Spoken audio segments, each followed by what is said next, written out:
Assalamualaikum warahmatullahi wabarakatuh.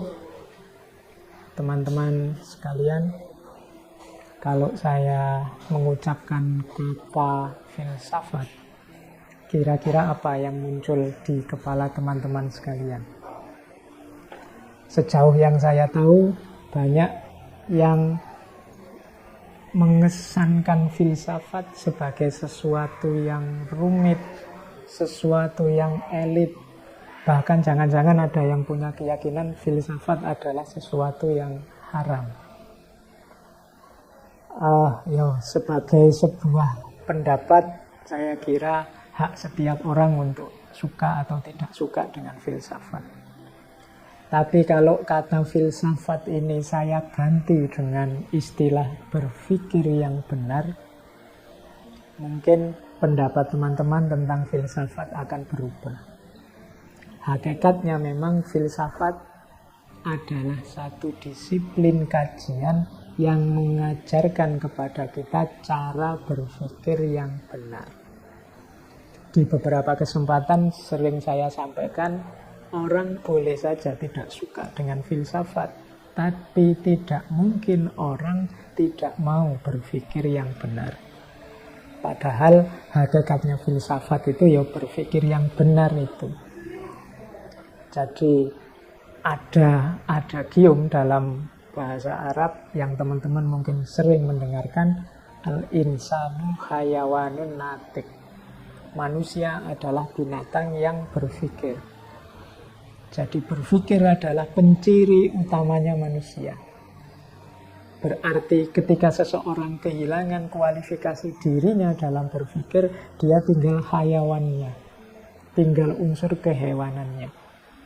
Dari titik ini sebenarnya bisa kita simpulkan bahwa filsafat itu sangat penting untuk kehidupan kita.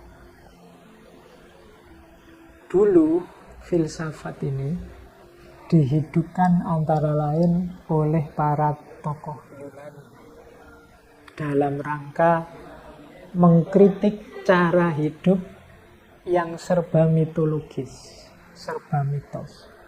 Jadi di awal kelahirannya di Yunani, filsafat ini mengkritisi cara hidup yang serba mitos. Teman-teman mungkin pernah membaca bagaimana orang Yunani zaman dulu sangat terikat dengan mitos-mitosnya, dewa-dewanya. Ada Zeus, ada Thor, dan lain-lain. Nah, filsafat hadir karena tidak puas dengan jawaban-jawaban mitos. Kalau kita analogikan dengan zaman kita sekarang, jawaban-jawaban mitos itu berarti jawaban-jawaban yang tidak masuk akal. Jawaban-jawaban yang diikuti begitu saja tanpa dipertanyakan. Dari sini sebenarnya bisa kita simpulkan bahwa filsafat itu mengajarkan kita untuk memikirkan hidup, tidak hidup begitu saja dan asal-asalan, tapi mengerti secara masuk akal apa dan bagaimana cara kita hidup. Dulu orang di zaman Yunani itu merasa gelisah dengan kehadiran hidup yang serius dan kritis ini, sehingga bahkan tokoh utamanya zaman itu yang namanya Sokrates banyak dibenci orang, bahkan sampai dieksekusi. Tapi pada akhirnya orang semakin sadar bahwa memang jawaban-jawaban yang coraknya mitos itu tidak memadai untuk kehidupan kita. Jadi argumen kedua mengapa kita harus belajar filsafat berarti apa? Kita dituntut untuk hidup secara serius, tidak asal-asalan, tidak hanya ikut-ikutan. Kita harus bisa menjawab pertanyaan mengapa, apa, dan bagaimana tentang kehidupan kita. Bahkan Al-Quran sendiri menyebut firman Allah yang menyatakan bahwa Allah menciptakan kita itu tidak secara iseng. Jadi Allah menciptakan kita itu dengan serius. Nanti bagi teman-teman yang membaca Al-Quran akan ketemu ayat yang bunyinya afahasibtum annama khalaqnakum abata wa annakum ilaina la turja'un.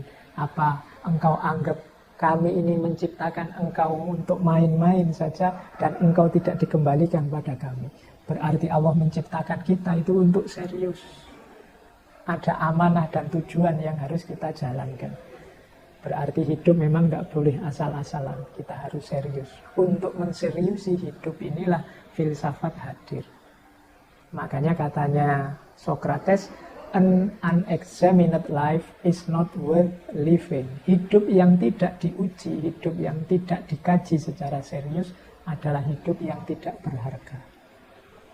Nah, maka teman-teman semua, khususnya yang muda-muda, menjadi tanggung jawab kita, menjadi kewajiban kita untuk sejak sekarang berefleksi tentang hidup kita, untuk sejak sekarang merenungi, untuk sejak sekarang berkontemplasi, untuk sejak sekarang berpikir tentang serius, secara serius tentang kehidupan kita. Karena itulah sebenarnya amanat yang diberikan oleh Allah kepada kita dengan memposisikan kita sebagai khalifahnya. Tidak menunggu besok. Kalau sudah menunggu besok, mungkin teman-teman targetnya, Pak, saya pinternya besok saja, saya belajarnya besok saja, menseriusi hidup besok saja, mumpung sekarang masih muda. Kalau tidak dimulai sekarang, maka kita akan terlambat. Karena hidup tidak terlalu panjang. Manusia itu hidupnya tidak terlalu panjang.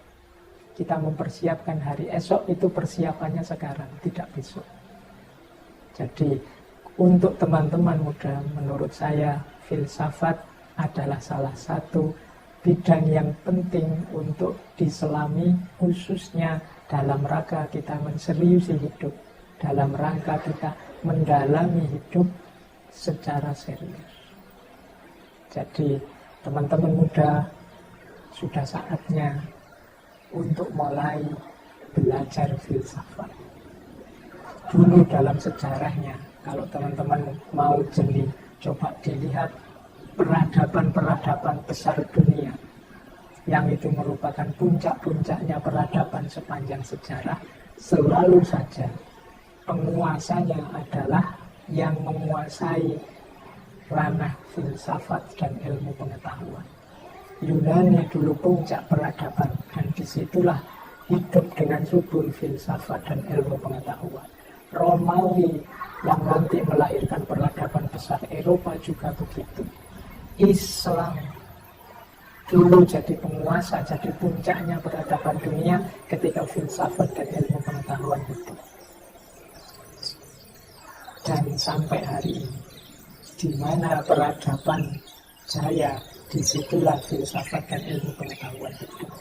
Ternyata bukan politik dan juga bukan ekonomi, tapi filsafat dan ilmu pengetahuan. Baik, saya kira itu teman-teman sedikit pengantar dari saya untuk memprovokasi teman-teman, untuk mendorong teman-teman serius dengan hidup, serius berpikir tentang hidup dengan cara belajar filsafat.